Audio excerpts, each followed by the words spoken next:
Hello, so this is Wayne from Everything Dorset, and today I'm in Bridport and I'm with Sandra, the owner of Therapy and Wellbeing Services.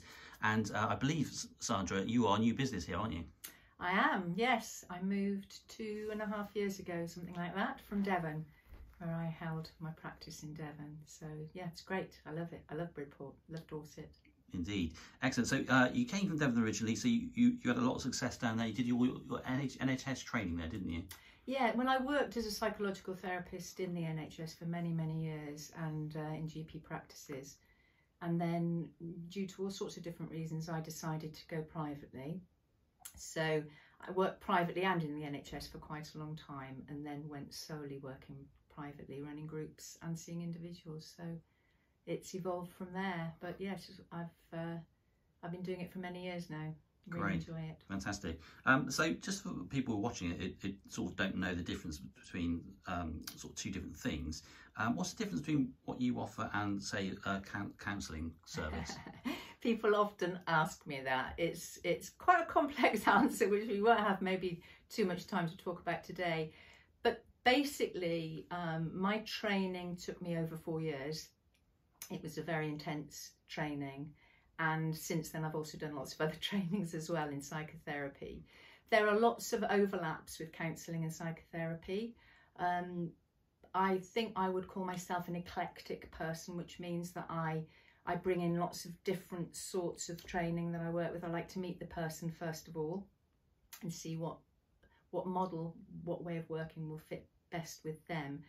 With counselling, again, you get many different sorts of counselling, so I'm not going to pretend I'm a counsellor to answer that, because I'm not.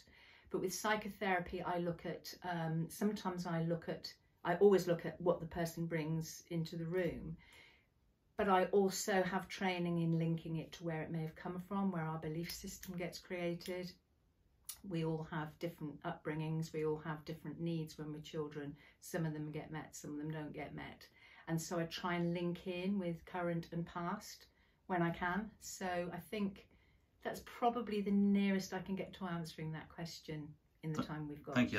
That does make perfect sense. So what kind of issues would somebody come to yourself for help for, do you think?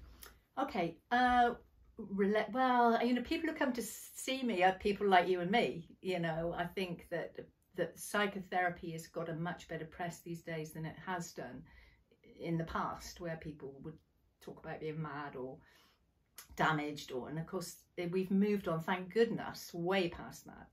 As people, we go through life, we have struggles, we all have struggles, including myself, and in those times of struggle, sometimes we need a little bit of guidance, like you would from a GP if you had a physical problem. So I see people with regular issues like relationship breakdown, people who might have lost their way a bit in life, lost the meaning, feel that they haven't got a purpose in life. I see people who maybe their mood is quite low, or they get particularly anxious about things. I see couples and individuals, and also I work in groups. I love working in groups too. So I think the answer is whatever issues you have as an individual, I see people with those issues. I think, like I said earlier, the way I work is very different. Often people say, how do you work? What's your model? And I don't use a model. I like to meet the person first of all and see how I fit with them. If you had somebody who is very rigid in their thinking, then I would probably use a very structured model. Whereas somebody else who is feeling a bit lost, then we would go with the flow and see where we meandered together. Excellent. And so do you offer short-term and long-term courses for people? Yes. I see people sometimes for longer periods of time. Sometimes I see people for a chunk of time, and then they might come back 3 years later when they're having another particular human issue, because they know I know them. Sometimes I see people, if somebody came, for example, where they didn't have huge financial ability to have longer term therapy, I would encourage people to always tell me that, because then I can work in a much more condensed way. It might be that we work for 3 or 4 sessions. If I know that from the beginning, then I'll work in a very particular way with people. But yeah, short and long term, depending on what people are needing. And what I would also recommend, because I think it's the dance together, remember, that if somebody came with very entrenched issues and said, I'd like 3 sessions, I would unfortunately have to say that's not actually, you need to be realistic about this. This is more of a longer term problem. But as I say, it's working together. I see it as a dance, really.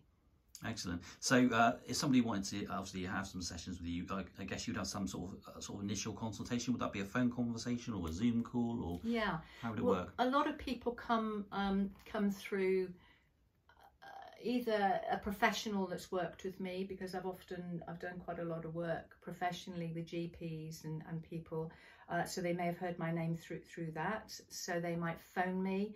My website is always a good source to go to at the beginning. It shows how I work. I talk a lot on my website about the way I work and my ethos. It's not like going to a doctor where I am going to be prescribing something. It's, as I say, it's a working together.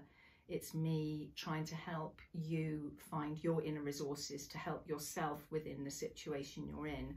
I'm not trying to give you the answers. So,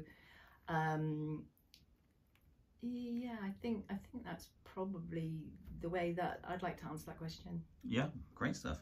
And I also understood you did a bit of amazing volunteering in another country once, didn't you? Was that recently? I did know. It was about 10 years ago. I had a very strong passion for Ghana and the children. There's an awful lot of children out there that are used for trafficking, and so I felt very strongly about that. So I set up a service in Ghana. I went out and visited a children's home where the children were used for trafficking, and they'd been rescued into the home, and they were very traumatized.